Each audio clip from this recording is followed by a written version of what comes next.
All right. Should be live. I think we're good. YouTube up. Yes. LinkedIn. Go. Gotta mute my browser. And we're in there. Okay, done. Cool. So let me move this window and we'll get going. It'll be a good day. Okay. YouTube is up.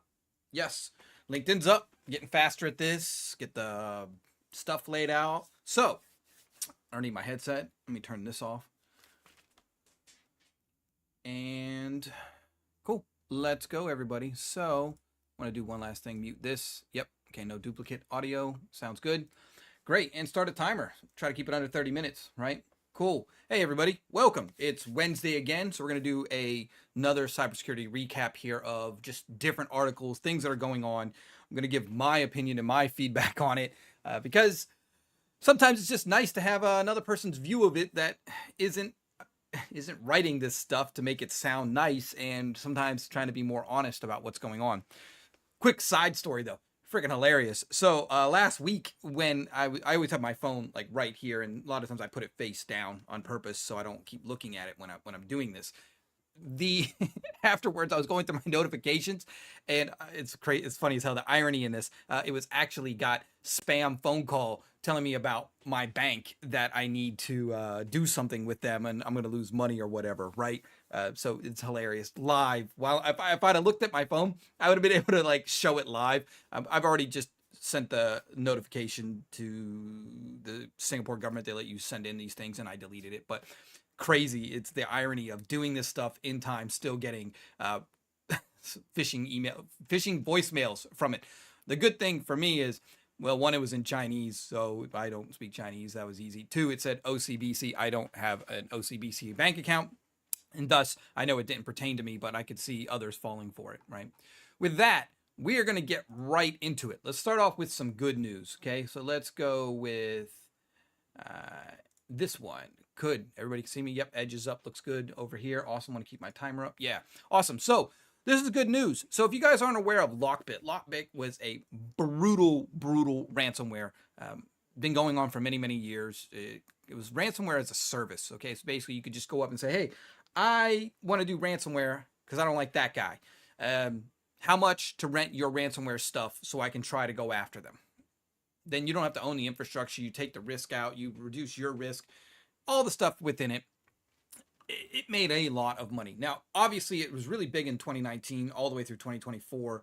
Now, this is when I remember actually hearing about this stuff starting to kick off, and I was like, wow, that's a really good business venture. That's awful. Look, we're talking, the victims were worldwide. We're talking 120 countries. How many countries are in the world right now? I don't even know the number off the top of my head anymore, but that's a lot. That's more than Sony PlayStation accounts. It's a Helldivers rip there. That's the amount of countries that you can't get a PlayStation account. Funny enough, right? So anyways, look, at the victim numbers are quite high. It doesn't sound high, but this is a lot of businesses. We're not talking individual people. There's not as many people as there are businesses, right? There's way less businesses in the world. So this number is quite high. We're talking 500 million in ransom payments. It's so much money, right? But it is good that they've unmasked this gentleman. So this has been making the rounds. This isn't like me doxing or some stupid thing like that somebody might say. This is just, it's out there now. This is the guy who's been doing it. Can't even wear an AirPod, right? What the hell? The United Kingdom and Australia, everybody's coming down on it. They've closed a lot of the accounts. They've got their cryptocurrency frozen. Look, let's see what happens. I'm just glad that we kind of have a face to the person who created it, even though he created it, even though, how can I say, it's like the getaway driver. The driver of robbing the bank gets in much trouble as the people who robbed the bank just because he was driving them, right? And so ultimately, I'm just glad that we put a face to Lockbit. A lot of people were impacted. I had been on multiple engagements where Lockbit did damage to an environment. I think one of the most important things is really, really near the bottom here, the decryption keys. So they've got over 25,000 decryption keys to try to help recover data from victims. And so you have to remember, nowadays hackers themselves just have their code automatically choose a random decryption key when they're encrypting. So every person they go after, it's a different encryption. It's encrypted differently. So it makes it really hard to say, whoa, I have the key. I'm going to share it with my best friend because he got ransomware It doesn't work like that anymore. Their code is so sophisticated, it just generates new keys every single time, which for them makes more sense. But this is really good. I'm glad that they got the keys, and this might help somebody get some data back that's been struggling, or some of my customers actually keep the encrypted data off to the side, because a lot of them are accountable for the data for 7 years from a compliancy standpoint. And so being able to go back into this data and say, well, there was this couple bit of data we want to decrypt. Maybe now we can get back into it and get something back from back then. It's just good option to have on the table. Let's just put it that way. Right. Yeah, but good here. Keep note of this as cybersecurity professionals. The decryption keys are available now, and it's a good win for everybody. U.S. Now, this article is a joke. Gotta be honest with you. This one's a joke. Oh, my God. Why do we have to keep talking about this stuff? So I get why it is. I think the most important thing to say here is the U.S. is kind of over China. This has been going on for way, way too long. And right now they said we've had direct conversations with China about this. Like, hey, this is the this is the attacking gang that we've named Voight Typhoon. They've been going after a lot of places in the U.S. I think they hit Caesars. Was that the one I was involved in? I wasn't on Caesars themselves, but I was involved with some of the the casinos in the U.S. There was a lot that got hit at one time, so I was involved in them in some capacity. But these guys were just going after a lot of things. Now, what I don't like is we had conversations with them, and that's cool. We've rated directly with the Chinese government officials. All right. What's the next step? What's the punishment? This is how the world works. You can't just tell somebody, hey, please stop. This isn't going to stop. All right. There's no incentive for them to stop. I'm going to say this as clear as I can, because I think this is the easiest way to start having conversations. If hacking is originating from within your borders and it's going outside your borders, you as the government are accountable for it. That's how I see it. You can't blame anybody else. You can't say, well, it was our citizens and we can't stop them. Okay, then let somebody else come in and stop them for you. Oh, no, you can't come into our borders. Well, no. So my view right now is, and let's just put it this way, the U.S. isn't probably doing stuff they shouldn't be doing too. French is doing stuff they're doing. North Korea, everybody's doing some stuff they're not supposed to. My point with it is you have to get your people under control, because every other week it's a Chinese story. Now, once again, this could be the news. We could be trying to push this message out there. I'm not saying they're good people or bad people. I'm just saying this is what we all see. And in the cybersecurity industry, we do have a lot of data that points to different hacking groups coming from different countries. We know this information. It's not fake. I hope something gets stepped up. This talking to people needs to stop. It really needs to be, this is stopping by this date. You have 6 months. Get your shit in order, or we're going to do it for you. And you're not going to like how we're going to do it. It'll either be we cut you off from the internet, or sanctions, or you're going to lose a lot of money, or we just go to war and your country gets rebranded, and that solves the problem as well. So I don't know. I don't want that last one. I don't.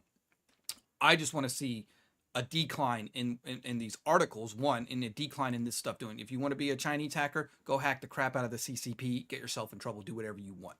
Stop going cross borders. That's all there is to it. I mean, that's my answer, right? Do whatever you want in your own country.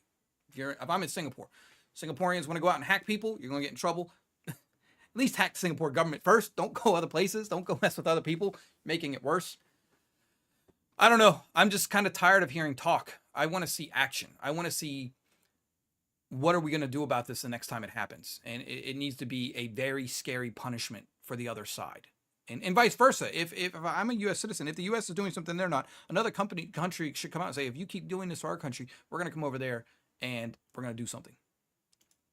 Let's just start with the financial one. Let's start with the money. Okay. Now, the reason that I'm going to leave it at that. I think we have to start with financial penalties first. Just don't flip let's go to war switch. But this has got to stop. It can't keep going on like this.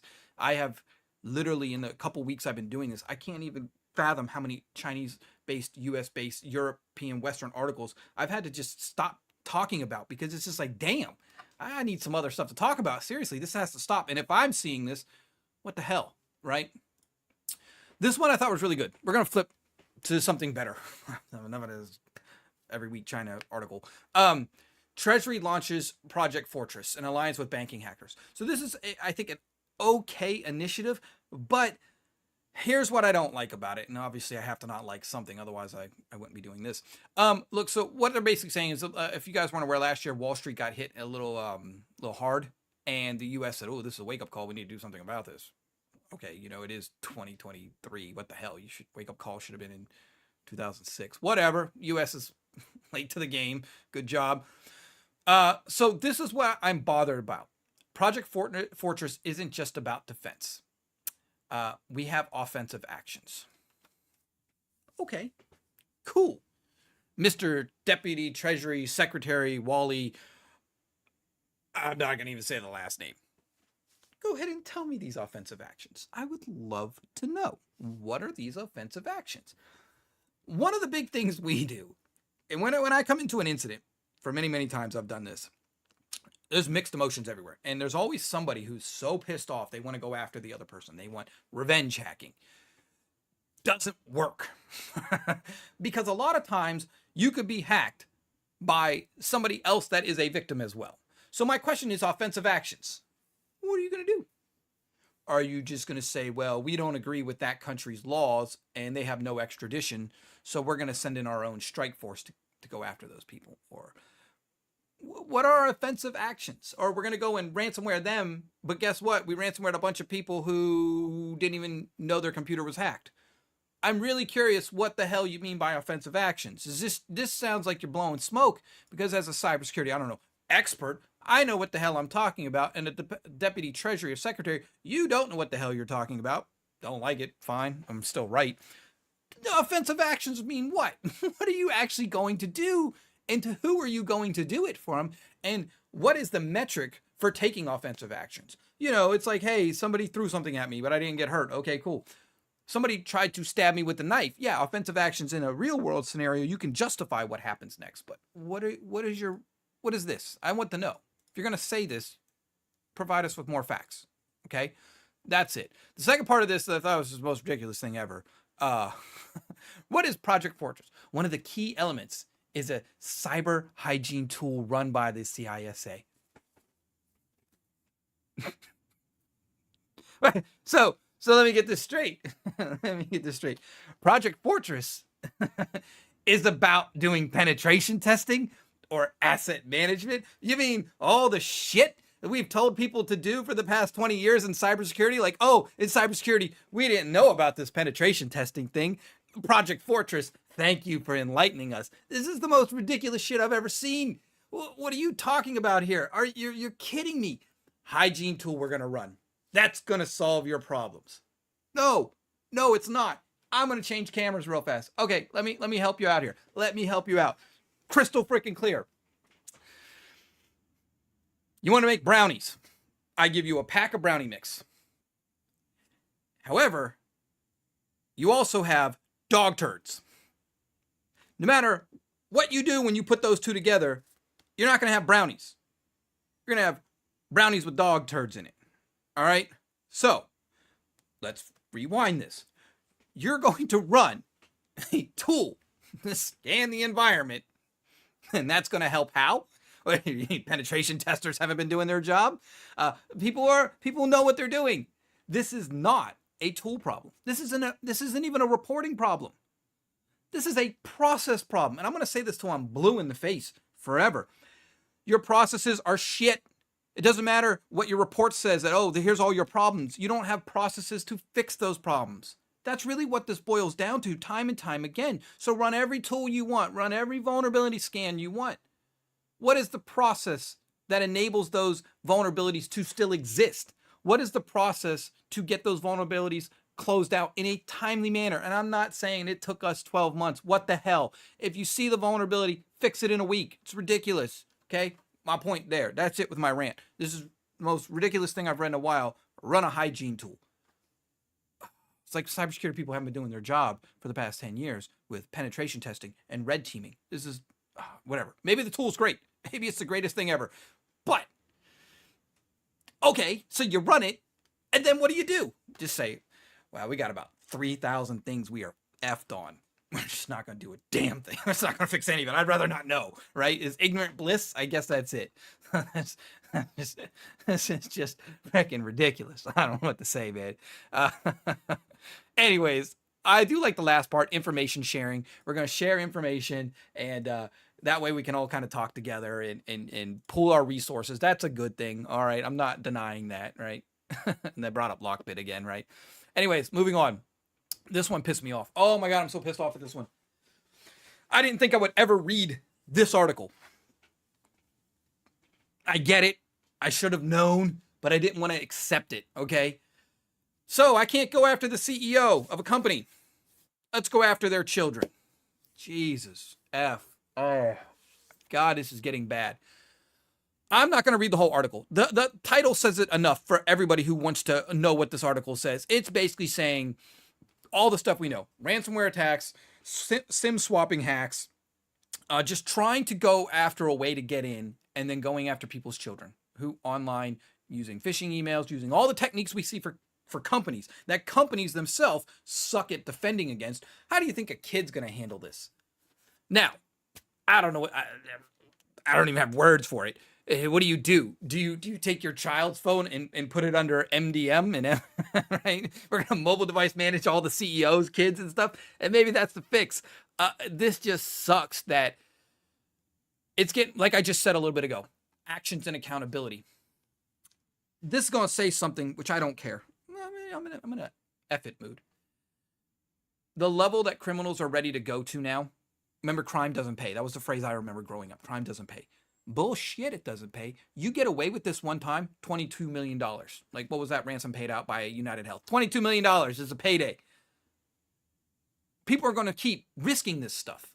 Then they're going to find more and more avenues going after people's children now. Here's the fix. We need to start deleting people. Like a video game. You want to be a hacker? There ain't no prison time. We're just going to hard delete. The fear needs to be at that level. People need to be afraid to do this stuff because they're getting so ballsy and so brazen to the point where you're going after people's children to break into businesses. I honestly think it would only take a good 50 to 100 hackers to be deleted, and everybody else is going to chill the hell out and say, look, if we're going to do something bad, we're going to find a way to do it very little and not this exorbitant. And I know that sounds bad, but let's be honest. They're criminals. They don't care. So should we really care? Like, I wouldn't even say they're humans. That's my point here. As soon as you think they're humans, you try to put a human element on it, then you're wrong. My view of this is they're no longer humans, so thus they don't matter. Let's just hard delete them. This is unacceptable, going after people's freaking children to break into businesses. Holy shit. Look, I don't know. It's just a frustrating article to read. I don't know. And Mandiant was I like how they interviewed Charles from Mandiant, the CTO. It's like they're being more creative. This isn't creative. This is just god awful people that are not humans. And let's just start hard deleting them, and then this stuff will solve itself. All right, look, if you are a Dell person, you could say, what was the phrase for them? Dude, you got a Dell. Dude, you got hacked, right? Dell got hit 49 million records. Now, I do find it a little funny from the way it's worded, all right? And it was the way they said what was lost. Look, 49 million records from Dell, and they said it was like only their first name and only their address and their order. Okay, I kind of believe it. I can kind of believe it, right? In the article, they were talking about what type of data was accessed. Where did I see it earlier? I went too fast. Where is the record? It has significant breach. Yes, they had a big breach on May 9th. Dell was talking about it. We're investigating an incident. Yep, that was it. And more customers information. Yeah, the order number, the service tag description, data order, related warranty information. So they have a decent amount of information here. And so what they would say is, if you have a Dell, you have to worry now about people trying to scam you, saying your warranty's out of date. If you want to continue your warranty, pay us money. And you just need to top it up for, let's say, $100, we'll give you another year warranty, or $50, we'll give you another 2 years of warranty. People are going to fall for this. So now the point of this breach isn't the fact that it's just 49 million customers. It actually gives hackers a very good avenue to target focus their efforts on a specific group of people with an incentive. Most people would say, hey man, for 20 more bucks, 50 more bucks, I can extend my warranty for another year. Why the hell not? That's what I would do if I was a bad guy. I just, you got a bunch of people to email. How many people out of 49 million are going to say $50, extend my warranty for 2 years? Cool, I'll do it. Might not even pay attention. That's the risk here, ultimately. On a side note, because I want to take a dig at Dell, well, not that you deserve to get hacked, but maybe if you weren't so focused on forcing everybody back to the office and instead, I don't know, focus on hiring good employees who can work anywhere, because that's what people want, work-life balance, flexibility, remote work, maybe you would have caught this. I'm not saying it's your fault. I'm just saying, or maybe your priorities are screwed up. Stop focusing on trying to bring everybody back to the office and pay those remote people less money, and focus on having good people that can help you with cybersecurity who sit their butt anywhere in the world, such as Singapore. Maybe your priorities are backwards, Dell. That's all I have to say about Dell. Disclosures. Let's flip to disclosures. So this has always been a headache, and some countries are very good at disclosures. Some countries are quite poor at disclosures. What is poor about disclosures is the time it takes to come out. Now, this one was this is a UK based article, so my US friends might, not know what's going on, but most of the time over here, UK stuff is kind of very common for us to understand. Basically, they were hacked for months and they didn't report it. Okay. So it's an IT company targeted by China hackers once again. Right, there we go. Once again. And sorry to God, I can't. Seems like people think I hate China. So my wife's Chinese. There you go. So I'm not like the bad guy here. Okay. My son's half Chinese. There you go. So you can't say, hey, Joel, you're picking on them. I'm not. I'm picking on the damn hackers. Knock it off. So basically they were hit for a very long time and they took a very long time to disclose it. That is a big, big problem. So there's an investigation underway, forensic data investigation. Remember, the longer these hacks go on, the harder it is to collect more information. So taking a very long time to do this is also a detrimental to what's going on. And ultimately, taking a long time to disclose this means other people in your industry, other businesses, companies, and governments also don't have the time to realize, hey, they should be looking for this same hack, the same problem. Does that make sense? And basically, they just got hit quite bad with not being disclosed, and the UK government is looking into it. And that's the point. I think every country needs to have some type of disclosure laws that every industry, private or public sector, must have within a timely manner. And if you don't, I don't know, maybe you're not allowed to do business in that country for 6 months. There you go. Look, I like tough laws. You want to lie? You don't want to do the game? You don't want to tell people you got breached because you're going to lose financial revenue and all this other stuff? Cool. You're not allowed to do business in our country for 6 months. I guarantee people that, yeah, we got hacked. Okay, sorry. This is exactly what would happen. The fine and penalty has to be so severe, right? But yeah, so this is it. They were hit, and they were, remember, anytime there's a company is a contracting company for a government, they are a high target. That's really what it is, and that's what they were here. Definitely sucks. Disclosure. We all need to know what's going on as cybersecurity professionals. Remember the previous one, the Fortess, whatever name, sharing data, yeah, this type of disclosure stuff needs to get out there. Quick one with Germany. Went up 28%. Why does this article suck? Where's the chart? Where's the data? Where's the analysis? And they're saying it's Russia. Okay, cool. Look, I hate these type of articles. I can't find it. I went and did some searching. I was looking for 23%, 28%, whatever the hell they said it was. I couldn't find an actual original state. It was just saying, hey, this is what's been going on, and these are the numbers. This is a poorly written article, Reuters. Shame on you. If you don't have receipts for where this number came from, we need to know. IT is ones and zeros. It is number. It is math. I'd like to know where this math came from. I can agree that it is probably 28%. That's not a problem. The trending up and up and up every year is very, very common. I'm just curious where these numbers came from, because for me, I kind of like to see if there's a pattern in the numbers, right? Ultimately, what are we seeing? Just like to know. So poorly read article probably is true, but if you are looking for cybersecurity research, don't use this type of article. There is no charts. There is absolutely nothing to help you understand where this magic 28% number came from. Probably wrote by a finance person. So it's making up numbers. Okay. Do you like shopping? This impacts everybody. Look, I love this phrase. I hadn't heard this phrase. I heard it a long time ago and I forgot about it. BogusBazaar. I just don't know why it's such an awesome name. It's funny as hell name. Okay, BogusBazaar. This is what we call kind of. This one's really good though. Let me explain why this is really, really good. Where the hell is it? Oh, it was. I was just laughing my butt off when I saw it. Right here. So the domain expires for like a legitimate business that stopped selling stuff. So what do? They snag up the domain that people already say, oh yeah, I remember that domain. Oh yeah, they're back. So they snag up a legitimate domain that's expired.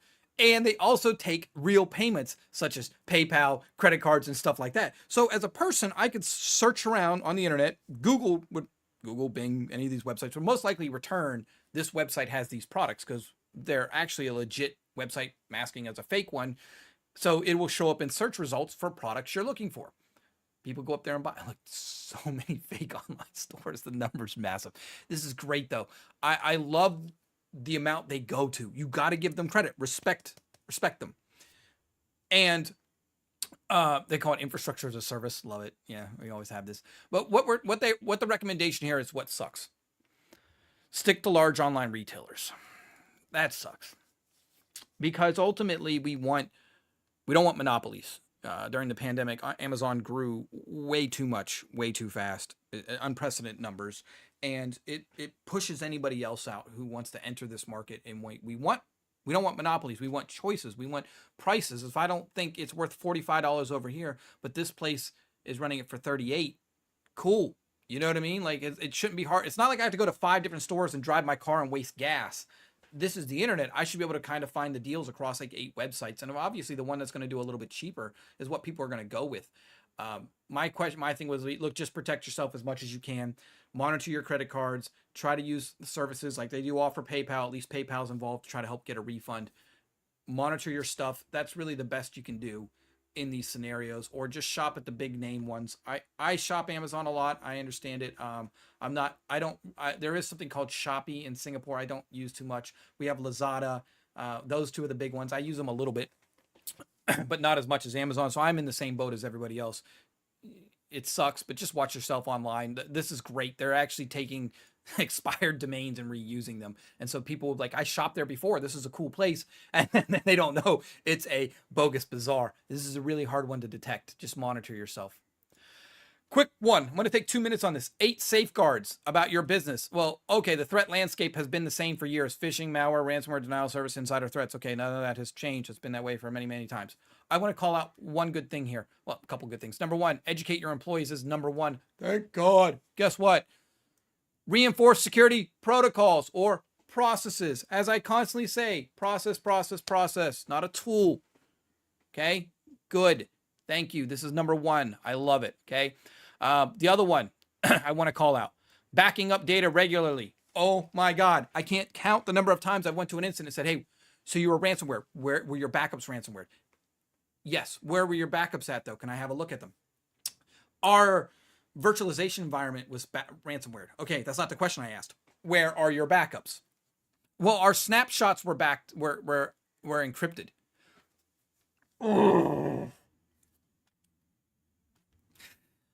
Snapshots, checkpoints are not backups.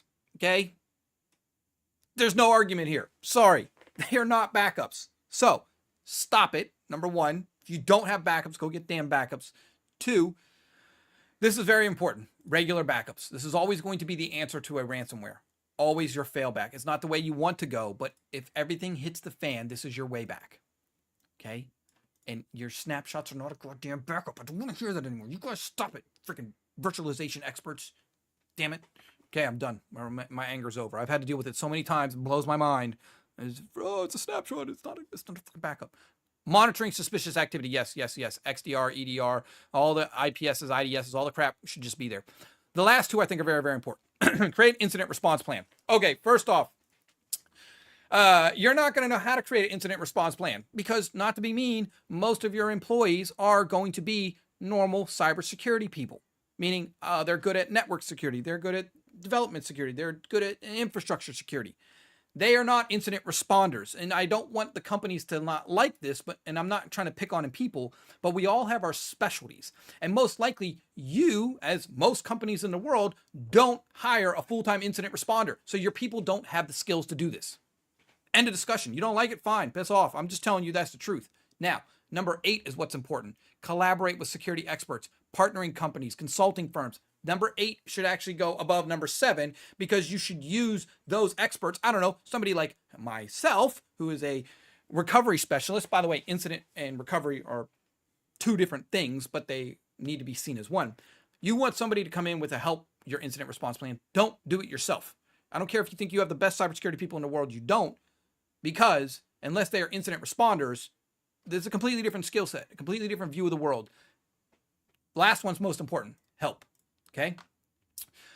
Oh, I'm not going to get to all these. Too many this week. Too many. I don't want to go over. I do want to hit one fun one. Okay. Just because I'm going to call it out. I had a long thought about this. Okay. I'm not the biggest Reddit fan. I'll explain it later why I'm not a big Reddit fan. Not today though. This person was saying, can you answer these 2 questions about burnout and cybersecurity? What are the fatigue among cybersecurity, and how do you feel would help solve this burnout? Okay. So cybersecurity burnout. I'm going to answer this question. I'm going to flip cameras and answer it. Here I am. Try to make this quick. Now, I'm going to compare 2 things. I don't want you to think they're equal. Comparing 2 things doesn't mean they have to be equal. I'm trying to set up a story. Okay. So the first story, a soldier goes to war in a war zone on the battlefield. And every single day, that soldier has to think about his life, the safety of his friends, and what he's doing. And so he's under constant threat that something could happen. Every day under constant threat.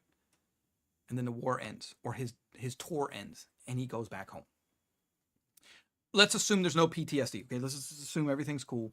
He comes back to society, loving family, kids, wife, everything, and goes back to his life after protecting his country. That threat is out of his mind because he's at home, safer. He's not in the war zone anymore. The important part there was he finally left the war zone and got a break. That's my point. That's the point I'm trying to make here. Left the war, got a break. The thing about cybersecurity burnout that nobody talks about, you don't get a break. That's it. You don't get a break as a cybersecurity professional. You are constantly under the threat. And let me give an example. Let's just say today you got hit with a ransomware and you fixed your environment. There's a good chance you could be ransomware next month. Again, it's Friday. You're ready to go home. You're like, oh my God, this week has sucked. Ready to go home. Boom. You don't really get to go home and sleep and relax because the very next call or the very next email could be your weekend shot because somebody got in the company, I don't know, got hacked and it tore into the environment. I think that's the biggest cause of burnout. People don't get a break in cybersecurity. There is no, we've mitigated the threats and we can relax. It's not like there was a defect in the product and you fixed the part and now you can just relax. Oh, cool. We can take time off. There is no relaxing. That's what I think the problem here is. That's, for me, the biggest burnout. And the only way to solve this is have some type of rotation. Rotating your security people out to go do something else to take a break where they're not on the front line. And then taking those frontline people and rotate them back out as well. I think that's the only way is to get a break. And all of us need breaks in cybersecurity. And most companies don't give their employees breaks. So that's my view of it. What is the burnout? What is the fatigue? When you go home, your company is still getting attacked and somehow you're still responsible for it. And then your weekends are shot, or your ransomware, you lose 3 weeks of your life to go and fix a company's ransomware problems, which ultimately was, once again, shit processes that led to that. That's it. That's my answer for burnout. Not a big fan of Reddit ultimately, but I thought it was a good question to discuss burnout and how that impacts everybody in cybersecurity. And with that, we're done. That's it. I kept the time quite short, I hope here. I did quite well this time.